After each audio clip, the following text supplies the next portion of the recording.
that the person that is worthy of it and that would show mercy, she, not he, she, whoever would show mercy would own the helmet of Hela. Okay, I was like, cool. Send her ass through the rainbow, which Heimdall was more than glad. I saw in the background, I'm like, all right, see you, bitch. And send her back to Earth. Now, obviously, since this is kind of back in time, and we don't know exactly when, but we do know that it's around the same time era as from the Ten Rings and from Mandarin the Ten Rings. And she lands in a mud field in the middle of the night right there. The leader of the Ten Rings is there, and then he tells her, "What do you want to do here?" "Oh, I want to conquer you. I'm like, you should bow down to me." Like, "Oh no, no one really, like, if you knew me, you would be like, all like scared and stuff. I don't really care about you." Zhu and Wu. My apologies. When she says that, if I get my helmet, I'll be powerful, he says, "All right, sure, go get it. It's right there. We saw it. Go knock yourself out." So she goes there, and I did like this part. Obviously, she had a fight and everything else, and she was kicking ass in the rain, mind you. She gets to the helmet and tries to lift it. Well, you guys have like different gravity here or something? Like, what the hell's going on here? And then, and she actually said that was pretty funny. But then they reenacted Thor's struggle to lift the hammer at the same one. I did love that. She's like, ah, and she's screaming and screaming and screaming, and all the guards and all the warriors are just sticking there like, what the hell is wrong with her? And then she gives up. When Wu sees something in her, falls in love with her, tries to woo her, but this is not the other one, ladies and gentlemen. This is Hela, a demon in her own right. She doesn't really take the advances so well, and then takes some stuff. He gets mad, throws her in the dungeon. What's funny is that after that happens, she meets a Hundun from the Shang-Chi, probably the same Hundun. Just talking to him, and I did like the joke where she said, "Wait, I wasn't talking to your face. I thought that was your face," but he actually was talking to her butt, to his butt. So turned around and everything else. She stole and she can understand Hundun. And also, I like to add, when the second she got the Midgard, she could automatically speak Mandarin just by geographical error. So we'll talk about that in a second.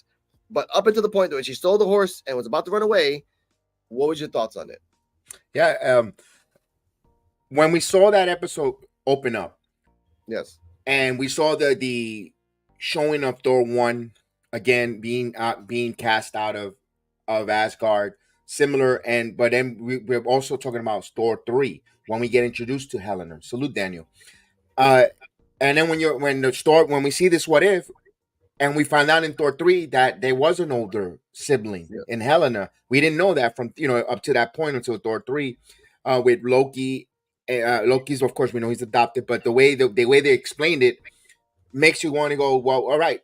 This episode is starting to touch base, because what would have happened if Thor wasn't born, and if they did do their conquering, and that's where we get into this episode. So right now is asking, you're putting yourself, what happened if Thor never happened, and Helena was still around and they didn't cast her, and she didn't grow thirsty for annihilation and conquering, where Odin had to put a stop.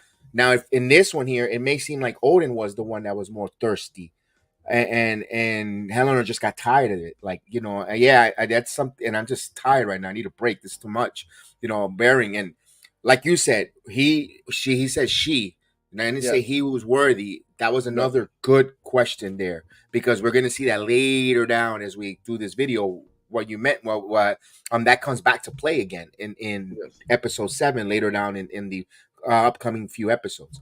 So when I saw that, and then it goes into the Mandarin with the 10 rings, finally we're going to get some interaction with, because we know the rings are cosmic, with Thor, with Asgard, God, and from another realm with these rings. Maybe we'll find out how the hell the rings got there. So when I saw that, that's okay. Maybe we're going to have something, and at least in the one episode, tells us where the hell the man, and why did it choose that region of the world at all places, which is nothing wrong with it, but we want to know why, why it just chose that. And for Helena to learn Mandarin and speak the language and know that it must be because it's such a high power and they're gods that they just, remember, time and space for them moves different. Maybe they just picked it up faster. That's the But at the question I same time, asked. here's a question for you, Kevin. She was stripped of her powers, just like Thor.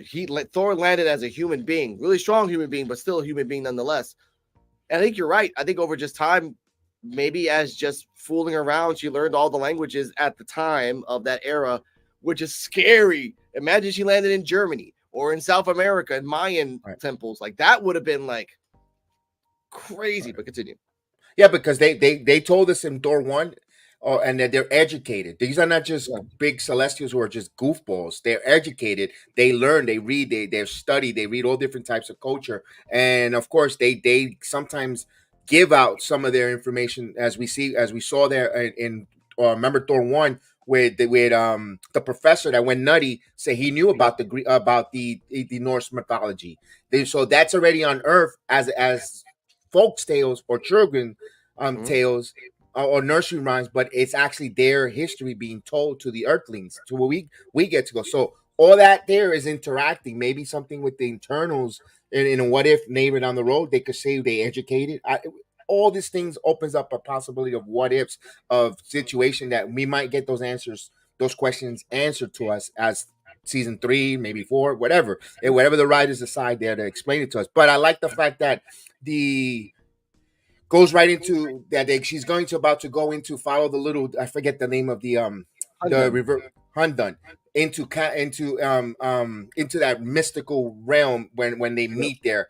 And you normally, if you got to be a pure heart or look on a mission of clarity to go there, I was surprised that he introduced himself to her, because we know all, we know her as an evil, bad, destruction, Yeah. and he introduced to her. I was like, wait a minute, are we having a change of heart here? And that's where we stopped there when they meet. They had that introduction, kind of like follow me, or that interaction, because you kind of felt that she was going to follow him.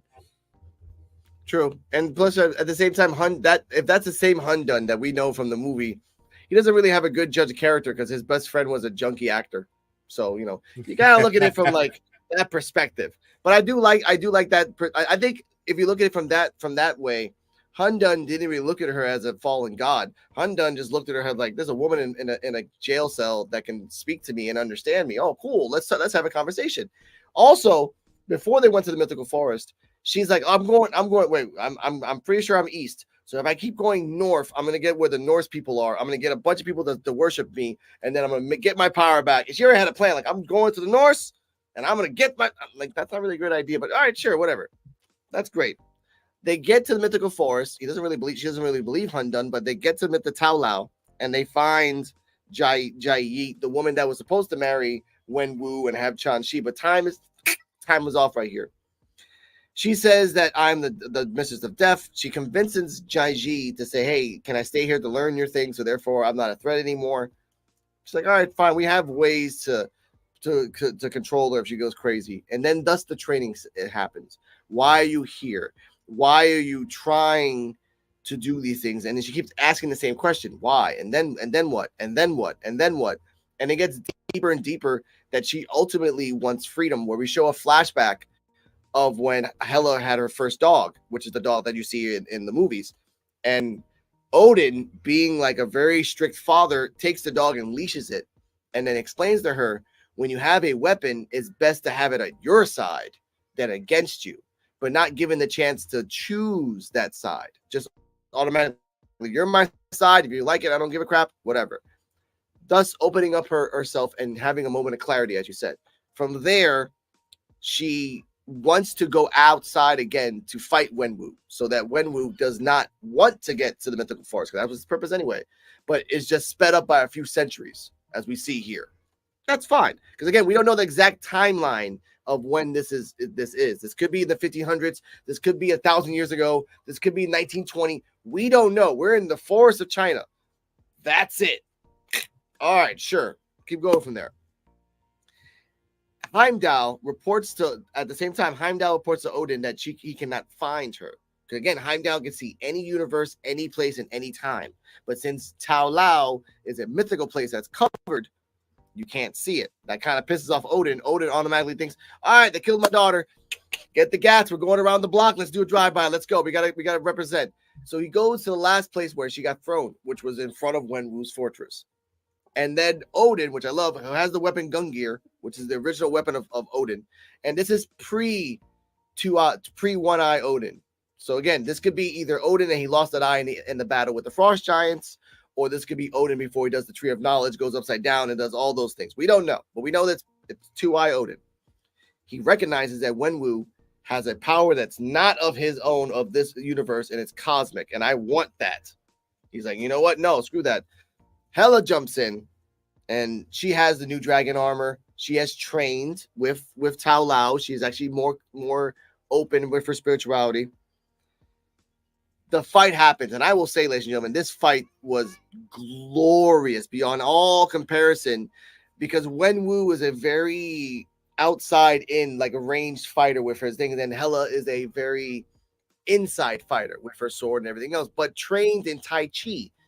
At the same time, she tells Wenwu, we have to get the staff away from Odin. That's the key. Get it away from him, and we have a chance.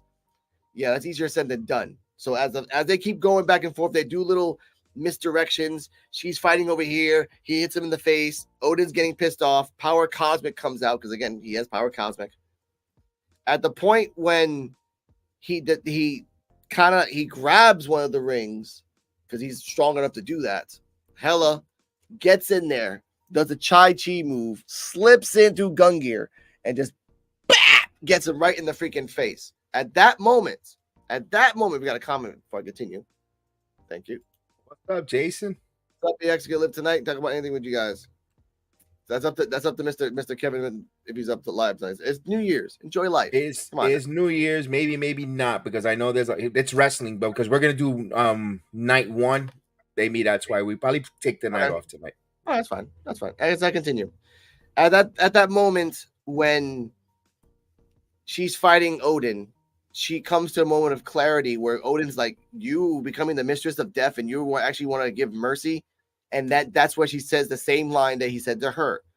The helmet activates, and like freaking a Green Lantern ring, whoop, whoop, come right on her head, and she becomes White Hela, which I'm not being racist, ladies and gentlemen. That's actually what it was. Just like, let's say Glowing Hela. Glowing Hela has the power to stop Odin in his tracks and stops the fight completely. He acknowledges and humbles himself and says that, because of all this war, I thought we needed to do this, but you taught me the way. You can take my throne if you want to, and you earned it. And she says, I'm taking the throne. Here we go. You can type it in BX. Okay. Thank you. You can type in BX. I got you. And she says, I'll take your throne to break it apart, piece by piece, realm by realm, until all and everyone is free. Now, thank you. And the end, Wenwu, Odin, and Hela all join forces. Not Tao Lao, they're still doing their own thing. Are joining forces to unite, not unite, but free all the Night Realms from the tyranny of Odin when he was there. And they cut to when the scene of Infinity War where Thanos is trying to talk to young Gamora, and at that moment he was going to kill half the people. Then he looks up, and freaking the Cosmic Avengers come out of nowhere. Bah, bah, bah, bah! And freaking it's Odin and Hela and Wenwu all coming in on this. Thanos is done.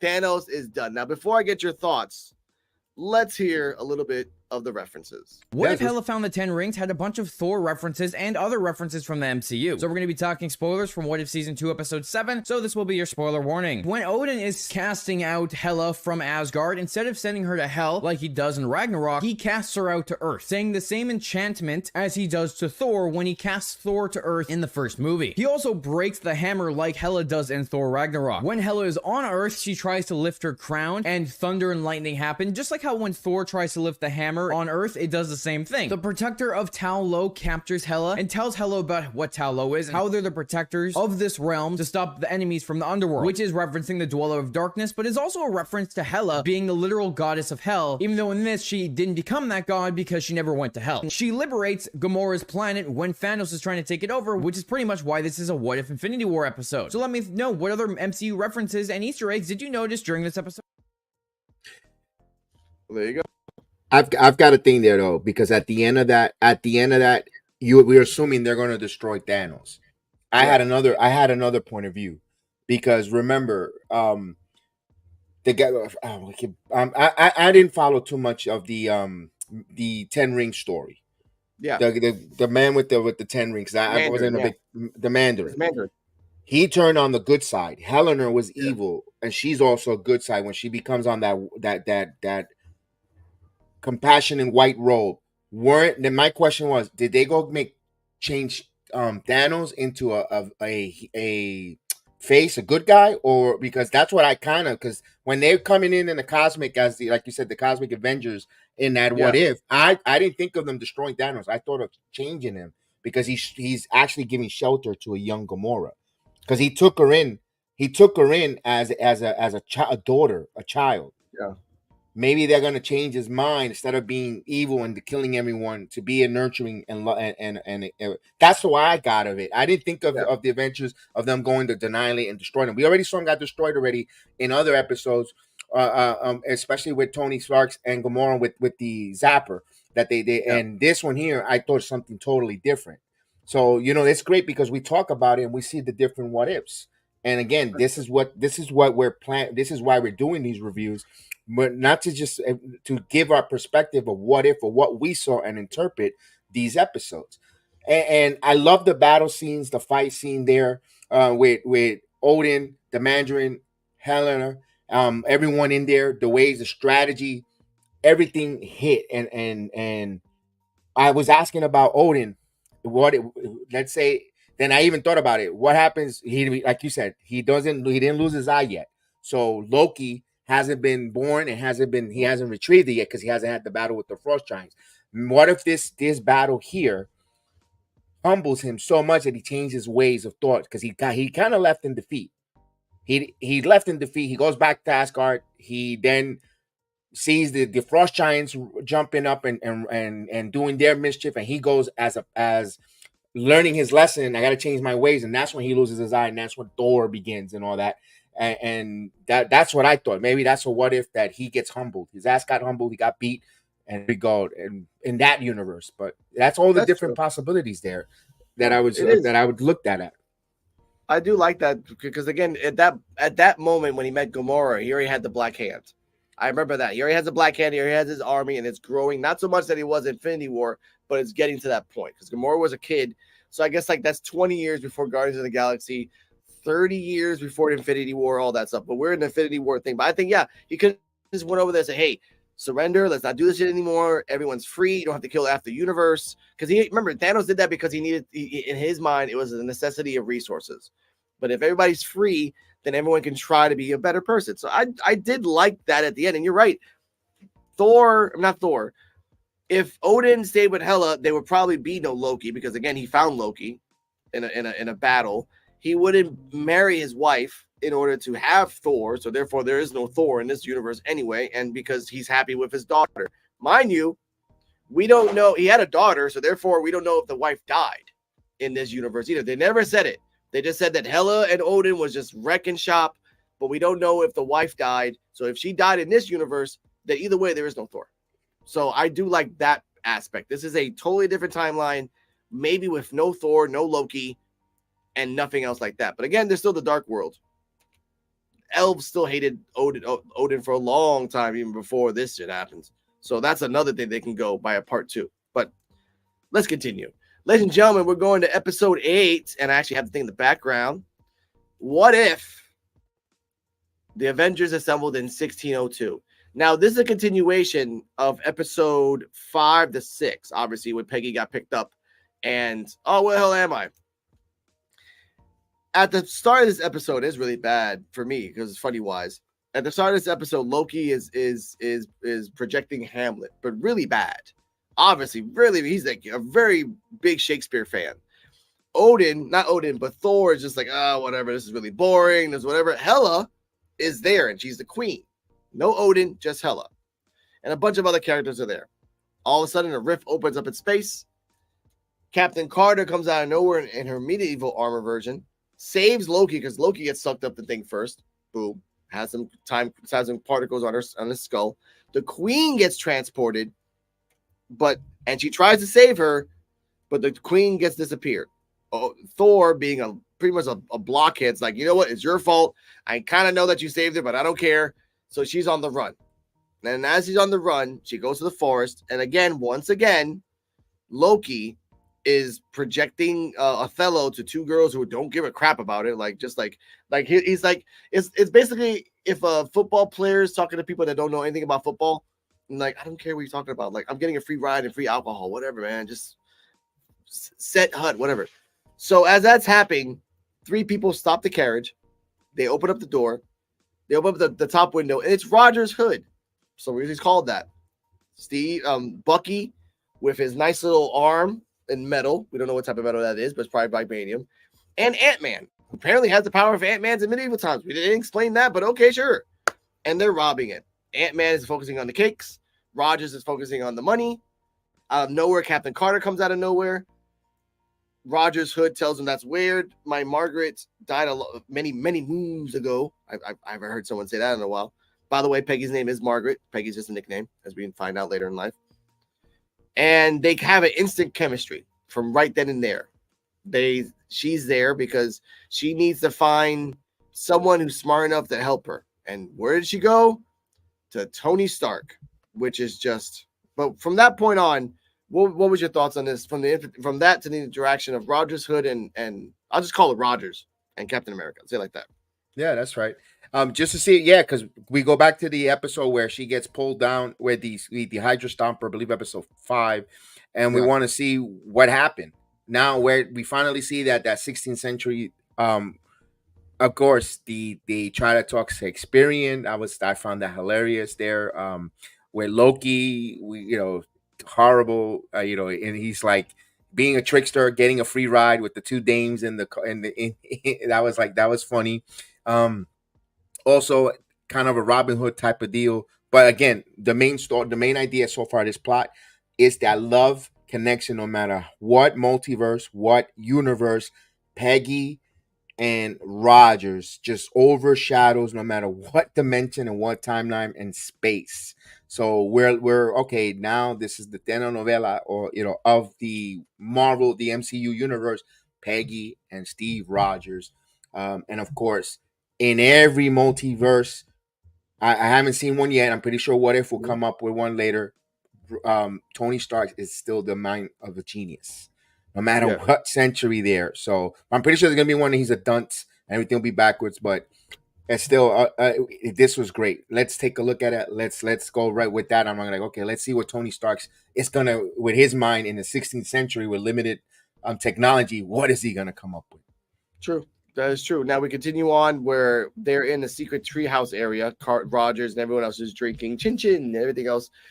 Rogers asks Carter, describe her Rogers to him. He's like, no, because that's her Rogers. He's not going to describe that. Out of nowhere, these little bugs come out of nowhere, and then you find out they're yellow jackets.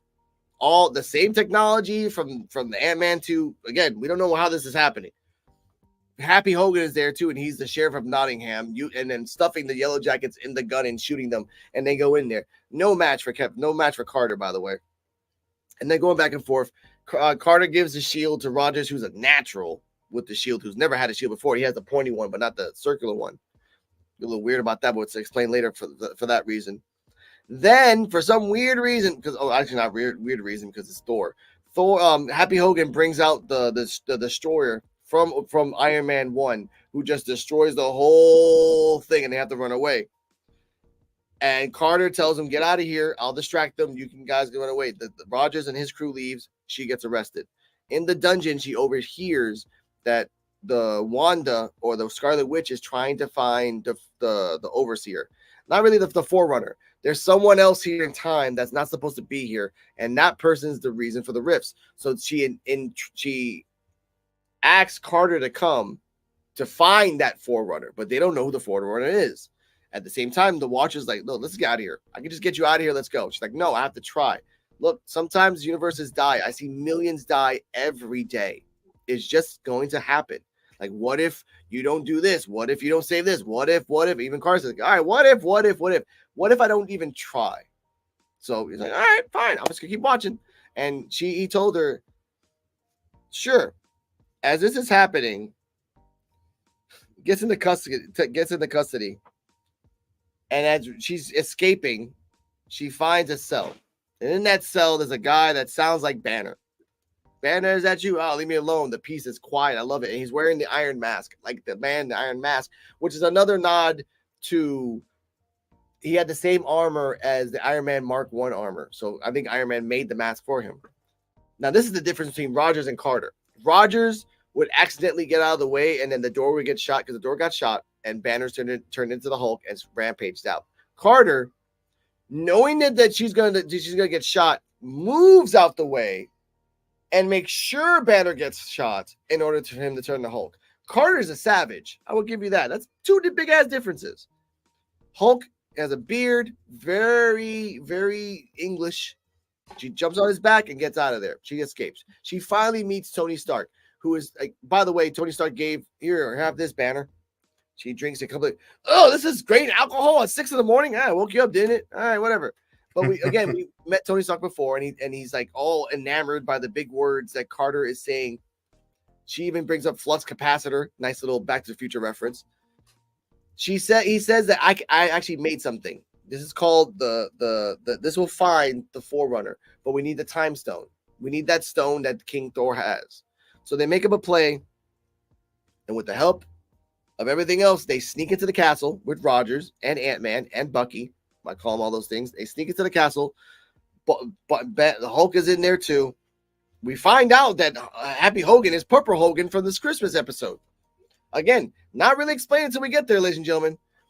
And Thor and Captain Carter are fighting each other. The rift opens. Wanda is using her power to hold the rift together, while at the same time Thor is fighting Carter. When Tony Stark brings the box and is ready to use it, Wanda betrays Thor, and they get this time stone. They put the time stone in the box. She puts her hands in.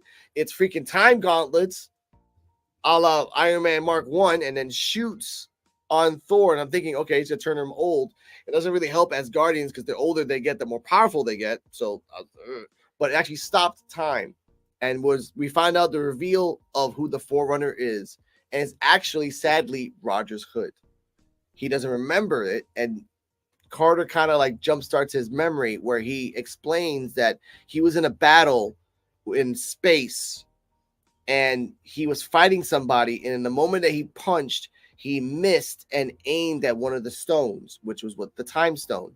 That transported his ass back in 1602, and at the same time made an incursion where his universe from the future melded to the 1602 universe of the past. Because again, this is still his own universe, just future melded into the past. That's what happens. Rogers realizes that he has to go back home. He realizes that he's not going to have his happy ending, but they give a nice little Easter egg where he says, we'll get our happy ending. Again, this could be the same Rogers at the end of Infinity War and everything else, goes back in time, finds Peggy, presses the button, boom, goes back to the Battle of Thanos. Everything's back to normal. Everything's back to 1602. Now she is a super soldier in a 1602 century with no superheroes, no nothing, and outdoor plumbing. She hears a sound and she thinks it's the Watcher. And no, it's actually Supreme Strange. Do I have a story for you? And that was episode 8. What was your thoughts on it, sir? Yeah, absolutely. When I'm looking at the Wasp or the Yellow Jackets, coming, I thought of Quantum Realm. Because we all saw that Yellow Jacket in Ant-Man 2 was in the Quantum Realm. Did he somehow one of the variants, or did they remember? We know Kang is in there. One of the multi-Kangs are in that Quantum Realm. Did they jump out of space and time and landed in a 1602 with that technology to provide there, or was it because of the rip? And that's why I quickly went to Ant-Man 2 thinking about that when they were using the Yellow Jackets technology, the shrinking ability. I said, oh damn, is that gonna tie into that? Also where Nick Fury's still the spy, because he kind of was doing back channel dealings, trying to get Wanda to get Tony to get that, and to plot to get that stone out of there. And then again, where did Helena go when she went through the vortex? Yes. That I had a question. Where did Helena go? They didn't show anything. So that's like a big mystery at the end of that episode. It felt again the Peggy. Steve Rogers saga. I mean, not even in 16th century, they could even be together there for a couple of minutes. Anything whatsoever is like, oh my goodness. And Thor, like you said, as Guardians get older, they don't age. How did that stone get there? And again, I like the fact that they showed us how Rogers got there when it actually was the shield that cut the Infinity cracked, Sword. yeah. It cracked it. It was the shield when he hit that cracked it, and that opened up that cosmic, similar to what we saw where episode 6, when the Tesseract got split and what the Ripple cracked. That's another, and we went back in time. The other one was space and time. This one was time. So they're showing us different things with the Infinity Stones. So this is as of this right now, as episode 8, this whole season was what if, but there was a lot of Infinity Stones references. At least the middle part of the middle to ending shows us a lot has to do with the Infinity Stones. So okay, so there's going to be more to this, especially when we see Supreme Stain says, "I have a story for you." We saw that with Kahani in episode 6. What does this do with Carter? Where is Kahani? What's going on? What did you do? You went to recruit. What are you recruiting? Why are you recruiting the good guys and especially and also females? Is there a purpose of why you're recruiting females? And we'll wait. And that's where that leaves me worried. Episode 8, wanted to know what's next. Exactly. And before we continue, reference time.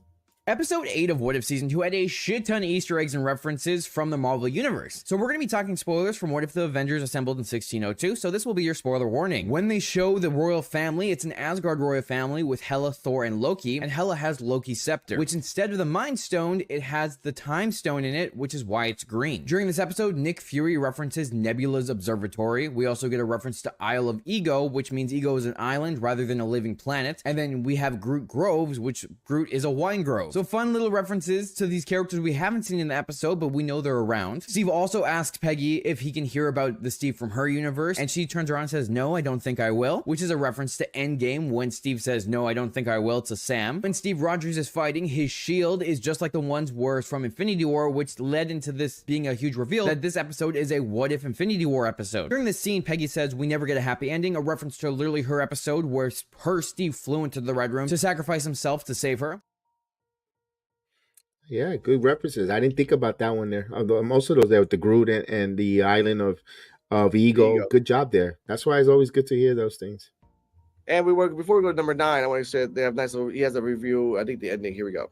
What If the Avengers Assembled in 1602 is the 8th episode in What If Season 2 with an ending that I was not expecting. We're going to be breaking it down, so this will be your spoiler warning for the episode. When Captain Carter and her rebels are going against Thor and his men in the castle, Tony Stark pulls out his device that is for the Infinity Stone, but it turns out when they activate their device that Steve Rogers is the character that's from the future. He's the one that somehow ended up in the past, all because of Infinity War, meaning that this is a What If Infinity War episode. Steve Rogers fighting Thanos. He hit the time stone, which caused a reaction, sending him back in time, which in the end also brought all these other characters to the time period as well. And that's why the universe was collapsing on itself, is because you had the past and future crashing into one another. So when they sent Steve back to the future, that also reset everyone else, sending them all back so that they weren't still in 1602. So in the end, Captain Carter gets left alone and is stuck in that universe. However, in the end, Supreme Strange does come to recruit her for his new team because something's going down. What did you think of this ending, and do you have any theories for the final episode?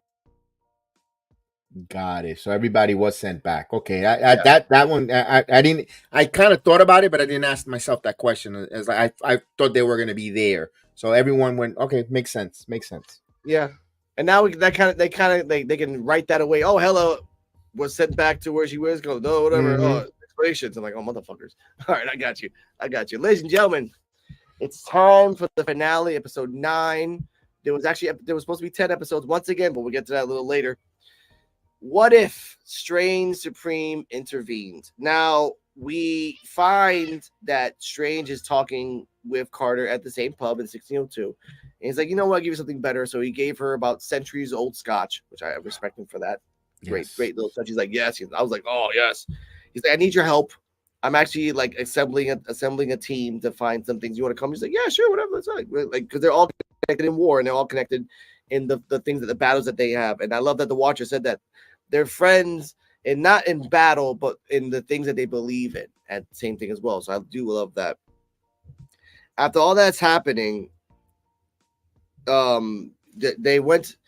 He shows her the Sanctorum Infinitum, and she's like, "What is this place?" Oh, Watcher likes to watch, but I've been collecting things, as you can see, Ultron and this guy and this guy and this, and there's a whole bunch of references, Vampire Howard Duck, and all these things, and these are all universe killers, and it's true. All these characters at one point in time or in one point of a universe would use destroy the universe in order to get power. That happens, and he tells her, I need your help. And she says, oh, wait, let me guess. One person escaped. How'd you know? I've Gremlins, this, and a whole bunch of movie references saying that when you put a whole bunch of things next together in one place, something's going to escape or someone. It's just going to happen. It's movie logic. It's like, all right, sure. I will send you to this universe where she is. It's a she. So I was like, wow. And at that moment, I'm like, huh, I don't know who she is. Go get her. So when she gets to that universe, the Watcher comes in and tells her about this universe. In Project Insight, or the project that made Captain Carter and or Steve Rogers, the bomb blew up both of them. So there was no Captain America. Red Skull grabbed the Tesseract, did the powers, won the war, like took over the world, but then blew it up. So literally there was no one left in that world except for a Mount Rushmore head of Red Skull, which is very scary to think about. Like that's, and again, bring up the point that Watcher's like, there are worlds that are just destined to die, whether you like it or not. And you have to accept it sometimes. A nice little Easter egg reference as well from Avengers Age of Ultron, where the guy Quicksilver was going after Barton and doing the same thing, said the same thing too. After a while, got her. But then she's like, let me guess, this guy sent you because I'm a universe killer? Like, yeah. And then she gives the shield back. And that's when Doctor Strange, Supreme Strange, pulls him in, and then the thing is revealed. We find out that he's trying to bring his universe back. He's trying to bring Christine back. He is bringing and collecting universe killers, but he's also collecting righteous heroes to dump into the Forge, what he calls the Forge, in order to get it back.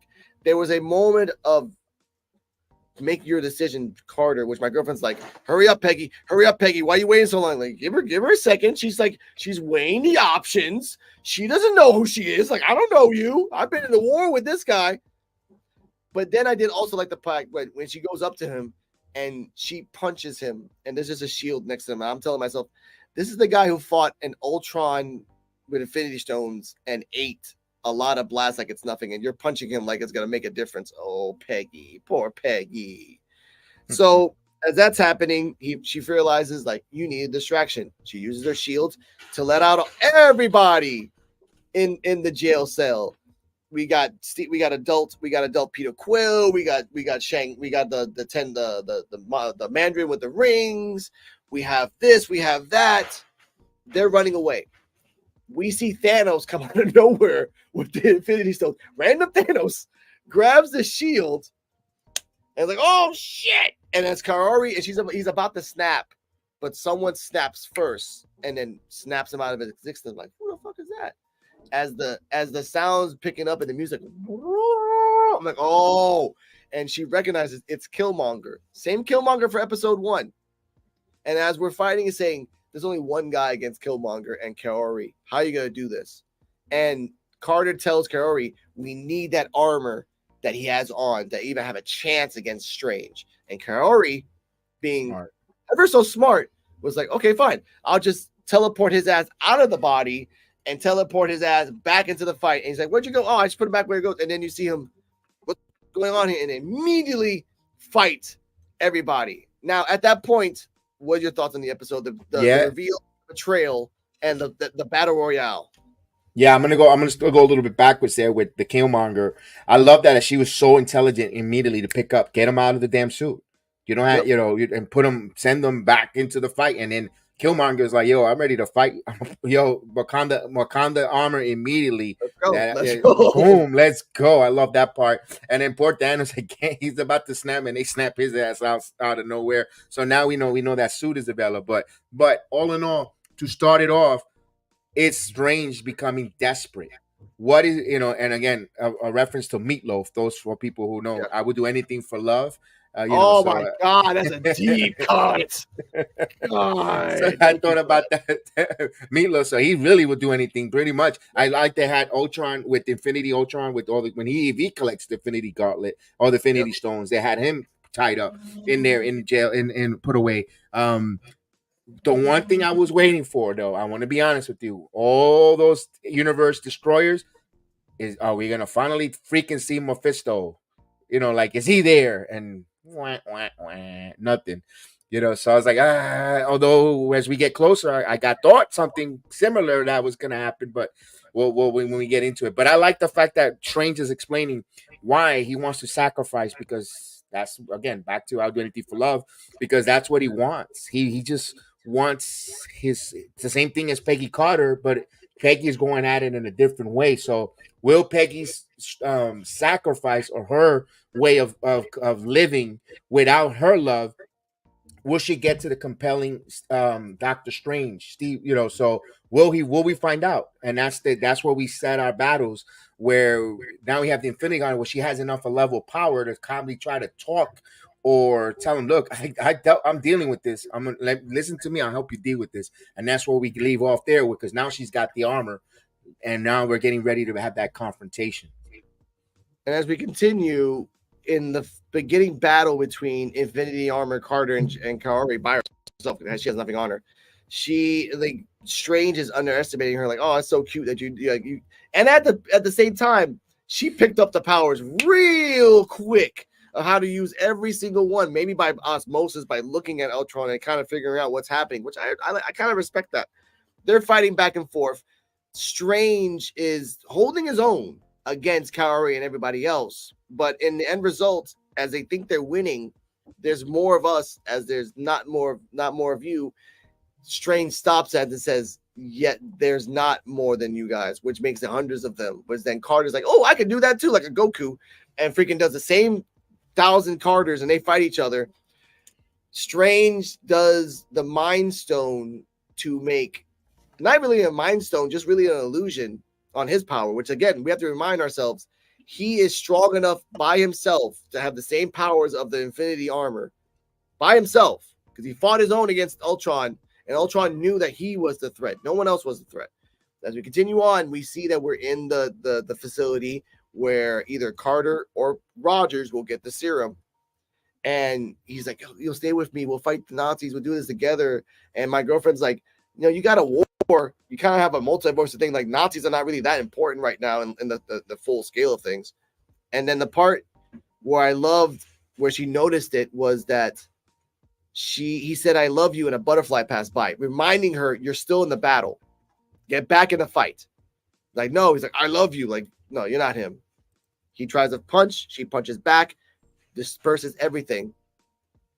Back to the battle all over again. He's like, I'm done with this crap. Turns on the forge, and everyone gets teleported from their fight into the top. They get brought down. They go nice little up down motion for a while. Eventually, they lose while some of the heroes and villains are dying.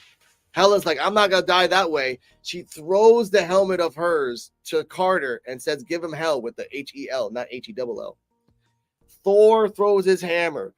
The Mandarin throws his 10 rings. Banner or Hulk, which is, by the way, a version of the universe where Hulk had Thor's powers and Thor's had Hulk powers.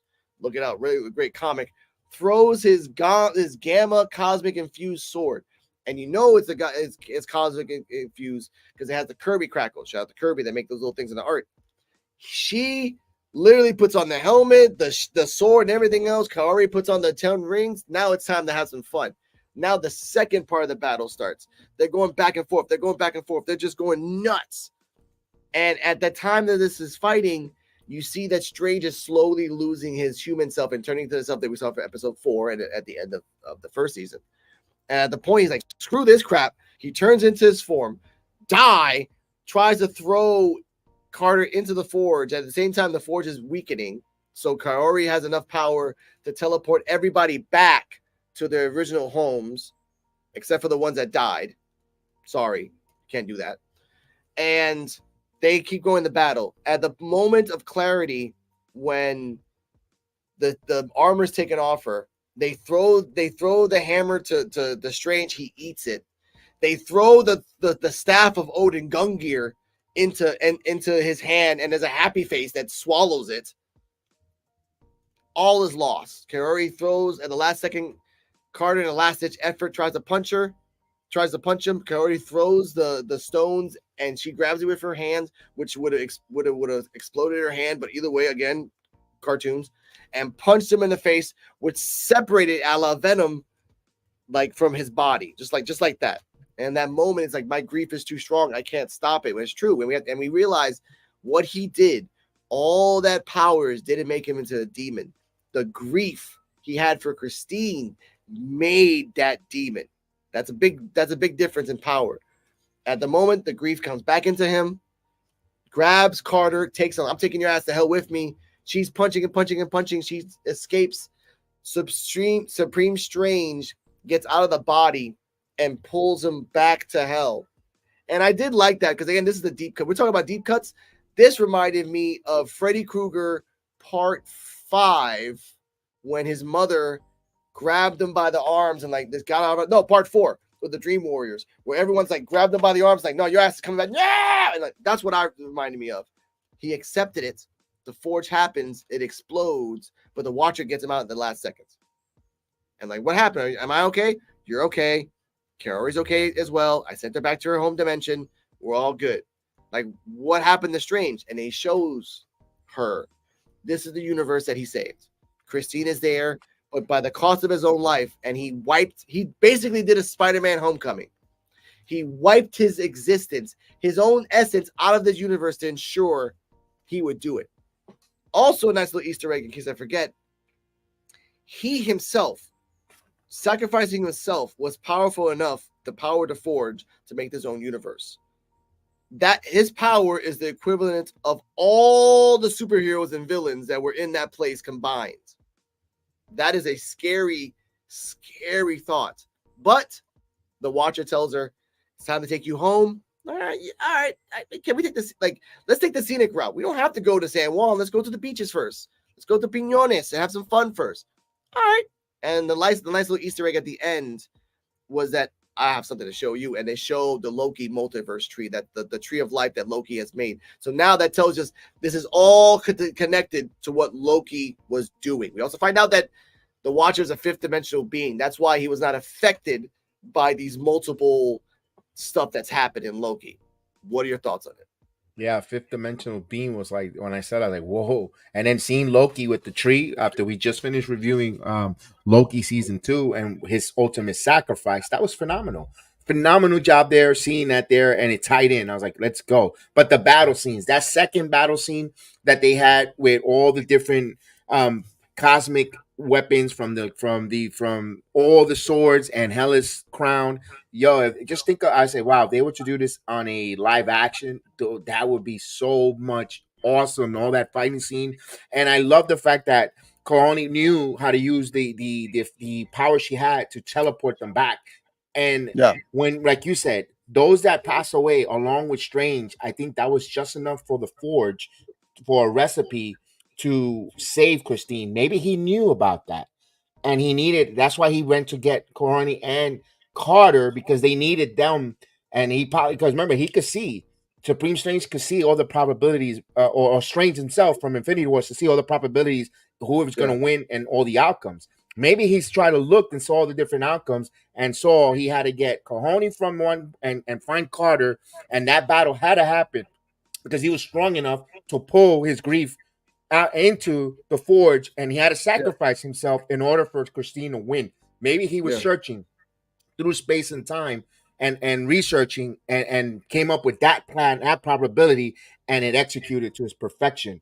That's what, so I'm like, yeah, so Strange is really one of those not strange, but a smart, powerful character in the Marvel world, because he saw that he kind of foretold us that in Infinity Wars, and Endgame, actually Infinity Wars the first one, and then now after the end of this show, what if making that sacrifice? I caught it immediately. I was like, he saw the probabilities, and that's why he went in. He didn't go get Scarlet Witch.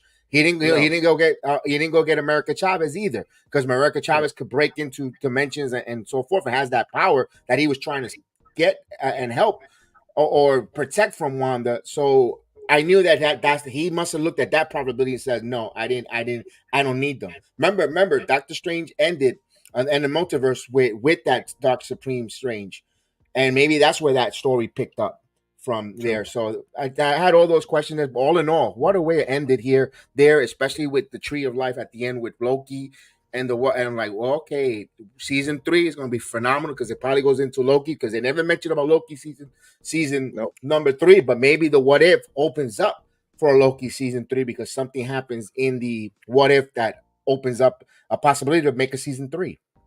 That's true. And they have confirmed that season 3, there's going to be a Spider-Man episode, and there's going to be a. We'll talk about that later on.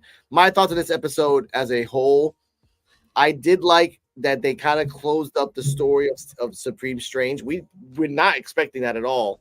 I kind of wish that there was more hints throughout this season to get to here.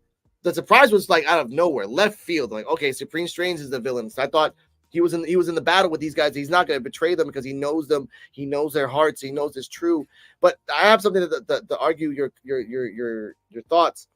Mm-hmm. Kaori made a good point a bunch of times. She kept saying over and over again, "You're a lonely person. You're by yourself all the time." After the first season, he was by himself, still with his grief, but just with a thing in his hand the whole time. So again, he was still grieving over Christine, and no counseling, no one to talk to. So I think he was going to do this plan. He was willing to do all this for the end of it. But the Watcher said it too. Even for a brief moment, he knew he was wrong and he wanted to repent for what he did. In that brief moment, when Carter talked to him and they saw his grief, he probably said, "You know what? I don't want to do this anymore because this is not the way to go." But he did sacrifice himself in order for Christine to come back. So in the end, he kind of like had a catch-22. He got the ending he wanted, but he didn't get the ending that he wanted and needed in a sense. So in that aspect, cool. Carter, now it's kind of bookending her, because now what are you gonna do if your goal is to take her on the long way back to her house and show her the multiverse? Sure, she could. It would actually be cool if in season 3 she's with the Watcher, like next to him, and like just kind of like commenting stuff. Because if that's the way to go, then I like that. I like that Carter gives her perspective and actually be like, "You know what? I'll be right back, Carter. I'll be right back. Where you going?" Shoo, as she jumps in and tries to help and jumps out. Because again, the Watcher can't interfere, but Carter can. There's no rules saying that Carter can just jump in and out of universes to kind of do this. And you're right. Loki could be a season 3 where Loki, who, by the way, we don't know if he sees the Watcher or not. We don't know if he's at a level of power that we've never understood, but that still doesn't comprehend to the level of the Watcher, who's been there way before even time is even before the Kangs even understood what time was. There was the Watcher. So that's more questions about that. In the end, bring back more Kaori for season 3, like we talked about in last episode. And if this is gonna be the bookend of Carter, I hope they give her an Infinity War Endgame episode where she does the same thing as Rogers, goes back in time and stays with Rogers. You can save Rogers in 1953. You can save him. You can take him out of time too, and just do your own thing. Just do that. But that's my thoughts as a whole for episode 9. And also, so many freaking references. Make sure I think I have it right here. I Let's love go. that Marvel always has a bunch of Easter eggs and references during their episodes, because it's always cool to see what they set up. So we're going to be talking spoilers from episode 9 of What If Season 2, and this will be your spoiler warning. So first off, when Supreme Strange is talking about collecting all the universe killers, Captain Carter references that every time you try to collect something dangerous, it usually means they break out. She references Gremlins, Aliens, and Jurassic Park. When Kahori is fighting Captain Carter, it reminded me of the Hawkeye versus Quicksilver scene from Age of Ultron. When Hela comes in and takes over the zombies, that's because she's literally the god of hell, and we see in Thor Ragnarok that she resurrects people. And when Surtur comes in, it seems like both Hela and Surtur know each other and go to fight one another, possibly leading into that these are the characters from the main MCU, and they were plucked by Stephen Strange right after they destroyed Asgard in Thor Ragnarok. What other Easter eggs and references did you notice during the final episode of What If Season 2? Yeah, I forgot about the zombies. We forgot to mention about the zombies, and I love the way that Helena just took control. They're the undead. And boom, I love that too. I love that. That was That was actually cool. a pretty good trip, and I did like the reference of like that's true. Like, oh, I'm the doom of Asgard. It's you. Oh, it's you. Like, oh crap, we are gonna do this shit again. Yeah, let's go. Hoy pa encima. Let's go. Let's do this. Yeah, that was good. Mortal enemies. Let's go. All I needed was Yes. round one. Fight. I like that. That's what I loved about this episode more than anything. We have one more video before we continue. What if on. season 2 is over with episode 9 and they set up so much stuff with that final episode for Captain Carter and the Marvel Multiverse? So we're going to be talking spoilers from the end of episode 9, so this will be your spoiler warning. So first of all, we get a cool fight with Captain Carter and Kahori going against Supreme Strange, giving him the beatdown of the century, with Captain Carter donning the Infinity Stone armor and Supreme Strange turning into the demon mode of himself with everything he's consumed over the years. We find out that Supreme Strange is only doing this because his grief has taken over, where he needs to save Christine and he wants to rebuild his universe. And it's all because he couldn't let go. He couldn't move on. So we have Peggy Carter taking him out. So in the end, he was able to save Christine, but he wasn't able to see it for himself. And then the Watcher saves Kahori and Peggy Carter from that explosion of the forge going off, which then leads into what Captain Carter's role is going to be in this new multiverse, kind of being the savior of the multiverse, where she's going to try to save universes that are dying because he can't intervene, but she can. And at the end, they show the Loki multiverse tree, showing us that Loki has recreated the multiverse and that Captain Carter and the Watcher are aware of this. There we go. So I do like that. That could be a nice little turn for season 3, where she goes to universes that are dying and she tries to help, or at least tries to help, and then she can interact with a Kang in one of those adventures. Because again, they're out there. We all know that about that. But let me ask now you let me ask you a quick question. What if Peggy becomes the Beyonder? That would actually, if they're doing this in a way like in case of like, hey, and this is really ironic for say this. What if Jonathan Majors gets screwed over? So let's make a Peggy Carter to kind of like circumvent that to do it.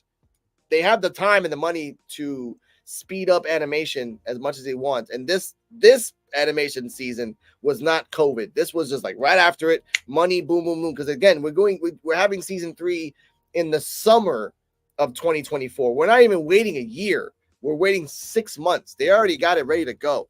And I like that. So what are your thoughts and theories of season 3? Let's bring it out before we're out of here. Yeah, like again, what's Carter's role now in the Marvel multiverse, in the Marvel universe here, where she could hear the Watcher. Actually, the Watcher has interfered, because I believe that Butterfly was a Watcher interfering to snap her out of it. It was I also saw the butterfly effect. If she would have gave in to go with Rogers, there would have been a whole butterfly effect of so many different things there. So I looked at that. That was a reference I saw when I saw the butterfly. But back to what's going to happen. What's going to happen now with Carter? How is she going to get interjected? Will she be interjected not only in the animated series or in Disney Plus? Is there going to be an Agent Carter where she gets placed back into her world, and what's going to come out of it? How's it going to tie into the MCU universe? What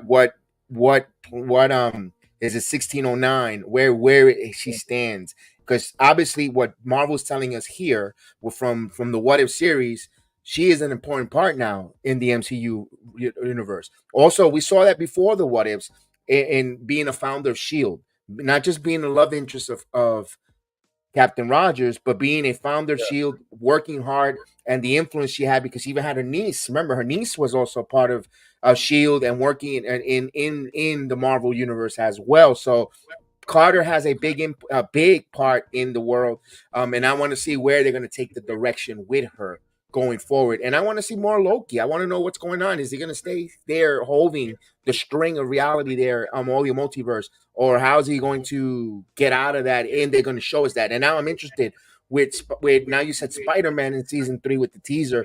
I want to know also which Spider-Man we're getting. Is it Tobey Maguire? Is it going to be Andrew Garfield? Is it going to be the younger kid? Who is it? What is it? Is it Miles Morales? What's going on? Because we already seen that Spider-Man has a bunch of multiverse of different Spider-Mans. Which one are we bringing here? Or we going so this is all a lot of good questions there being asked, and want to know, because there's so many other storylines. What ifs? We want to know what's going on. We always talked about the Celestials. They're out there. Tell us some more about them. Now, the movies didn't really hit home. Also, with when we talked about with episode 5 with Cojones and her tribe, remember that was cosmic. Also, we know that Wakanda, they got some cosmic energy as well to bring up those, with the vibranium. How did that got there? Can we find out how the vibranium got there as well? Where, how long ago in their tribe or their existence of civilization has that been there? Who bought it? Was it aliens? Was it gods? Was it all those questions? I hope we could get touched in season 3.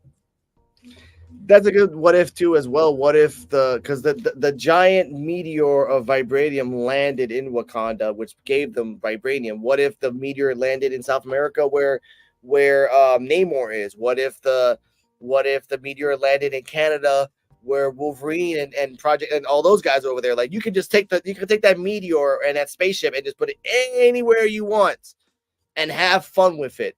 Because that's the point of a what if, by just really doing that. And that's, for me, season 3, I want more. Like, let's go. If you're gonna really promote the series, like, do a what if of Hawkeye, do a what if of Echo, do a what if of, like, dude, go Punisher, go Daredevil, go She-Hulk. You can fix She-Hulk right now with a what if, and say what if She-Hulk was actually intimidating? What if she was this? What if she was that?